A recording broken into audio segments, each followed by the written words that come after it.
একজন পিতামাতা চাইলে সন্তানকে জান্নাতের পথের পথিক বানাতে পারে, পিতামাতা চাইলে সন্তানকে জাহান্নামের পথের পথিক বানাতে পারে। কেন? সে কিন্তু ফিতরাতের উপর দুনিয়াতে আসে। এখন আপনি কেমন পিতা? সন্তানকে কোন পথ দেখালেন?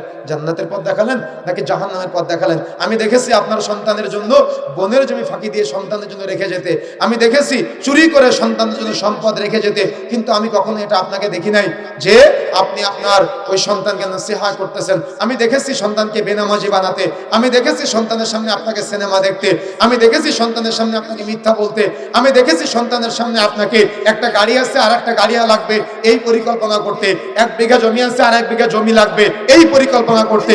দুনিয়াবি বহু পরিকল্পনার বহু গল্প আমি আপনার সন্তান এবং আপনার মাঝে দেখেছি, কিন্তু আমি কখনো দেখি নাই যে আপনি আপনার ছেলেটাকে পাশে বসিয়ে সিরাতে মুস্তাকিমের শিক্ষা দিয়েছেন। আমি কোনোদিন দেখি নাই যে আপনি আপনার ছেলেটাকে পাশে বসিয়ে আপনার ছেলেটাকে বলেছেন যে আব্বু তোমাকে জান্নাতুল ফিরদাউসে যেতে হবে, আব্বু তোমাকে রাইয়ান নামক দরজা দিয়ে জান্নাতে যেতে হবে, আব্বু তোমাকে পুলসিরাত দ্রুত গতিতে পার হতে হবে, আব্বু তোমাকে রাসূলের সাথে জান্নাতে থাকতে হবে, আব্বু তোমার মিজানের পাল্লায় নেকির পাল্লা ভারী হতে হবে, পাপের পাল্লা হালকা হতে হবে, আব্বু তোমার আমলনামা ডান হাতে আসে এমন আমল করতে হবে, আব্বু তোমার কিয়ামতের মাঠে যাতে করে তুমি আরশের ছায়ায় থাকতে পারো তোমাকে এমন প্রচেষ্টা চালাতে হবে। আমি কোনোদিন আপনার সন্তানকে শিক্ষাগুলো দিতে দেখিনি।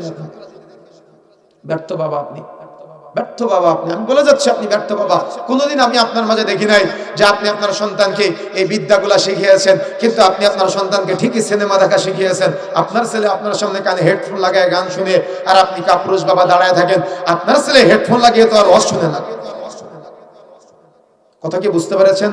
সুতরাং প্রিয় বন্ধুরা আমার, মূলত আমি যেটা বোঝাতে চাচ্ছি, আমাদের এই সমাজকে, আমাদের এই রাষ্ট্রকে, আমাদের এই পরিবারকে, আমাদের এই দেশকে যদি আপনি মূল্যবোধের মধ্যে নিয়ে আসতে চান, তাহলে আপনাকে আমাকে অবশ্যই অগ্রগামী ভূমিকা পালন করতে হবে এবং শরীয়তের জ্ঞান অর্জন করতে হবে।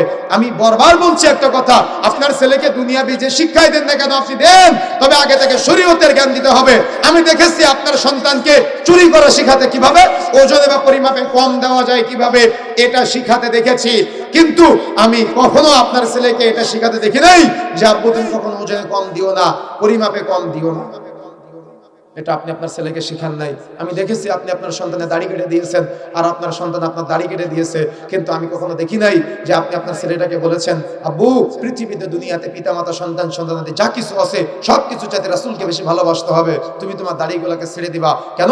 রাসূলের সুন্নাত দাড়ি লম্বা করা এবং মুছগুলোকে ছোট করা, এটা নির্দেশসূচক সুন্নাত। আব্বু তুমি কখনো সুন্নাত কাটবে না। আমি কখনো দেখি নাই আপনাকে শিক্ষাগুলো দিতে। আমি কখনো দেখি নাই আপনার ছেলেকে আপনি বলেছেন, রাসূলুল্লাহ সাল্লাল্লাহু আলাইহি ওয়াসাল্লাম বলেছেন লা ইয়াদখুলুল জান্নাতা মুদমিনুল খামর, নেশা জাতীয় দ্রব্য সেবনকারী কখনো জান্নাতে যাবে না।